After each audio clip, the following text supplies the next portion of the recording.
Hello সবাইকে, কেমন আছো তোমরা? আশা করছি খুব ভালো আছো।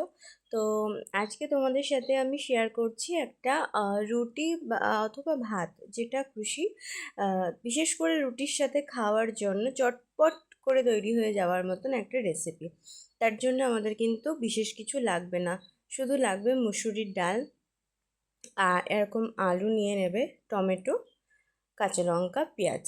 কি করতে হবে না, প্রথমে আলুগুলোকে দেখো আমি এখানে খোলাগুলোকে ছাড়িয়ে নিচ্ছি। এরপর আলুগুলোকে ঠিক আলু ভাজার সাইজের মতন করে কেটে নেব। আর পেঁয়াজগুলোকেও এখানে আমি ছোটো ছোটো করে যতটা পারবো, তোমরাও পারবে আর কি, কেটে নেবে। টমেটোটাকে কেটে নেবে, কাঁচা লঙ্কাগুলোকেও এইভাবে ছোটো ছোটো করে কেটে নেবে। তারপর আগে থেকে অন্তত 1 ঘন্টা আগে থেকে ভিজিয়ে রাখা মুসুরির ডালটাকে এইভাবে জল ছাড়িয়ে যে কড়াইতে তোমরা রান্না করবে সেই কড়াইয়ের ভিতরেই নিয়ে নেবে। নেওয়ার পরে এই আলু, টমেটো, পেঁয়াজ যা কিছু তোমরা কেটেছো সব কিছুকেই একসাথে কড়াইয়ের ভিতরে তোমরা নিয়ে নেবে। এইভাবে নিয়ে নেওয়ার পরে সেগুলোকে অল্প একটু নুন দিয়ে খুব ভালো করে মাখতে হবে। এখানে দেখতে পাচ্ছ আমি একে একে সব সবজিগুলোকে নিয়ে নিচ্ছি। এটা কিন্তু খেতে অসাধারণ হয় এবং এটা 10 মিনিটে তৈরি হয়ে যায়। দেখো আমি এখানে নুন দিয়ে দিলাম। নুন দেওয়ার ফলে সবজিগুলো একটু নরম হয়ে আসবে। একটু সর্ষের তেলও দিতে হবে, কাঁচা সর্ষের তেল এইভাবে ওপর থেকে ছড়িয়ে দেবে।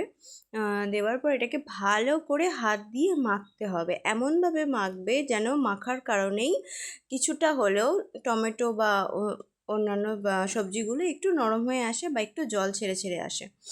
দেখো আমি কিন্তু এখানে খুব সুন্দর করে হাত দিয়ে 1 থেকে 2 মিনিট এইভাবে মেখে নিতে হবে। দেখতেই পাচ্ছ আমি কীভাবে মাখছি। এইভাবে মাখলে সবজিটাও নরম হয়ে আসবে। আর দেখো খেয়াল করো, একটু একটু করে জলও কিন্তু ছেড়ে আসছে। আর যেহেতু ডালটা 1 ঘন্টা আগে ভিজানো ছিল, পারলে তোমরা তারও আর 2 ঘন্টা আগেও ভিজিয়ে দিতে পারো।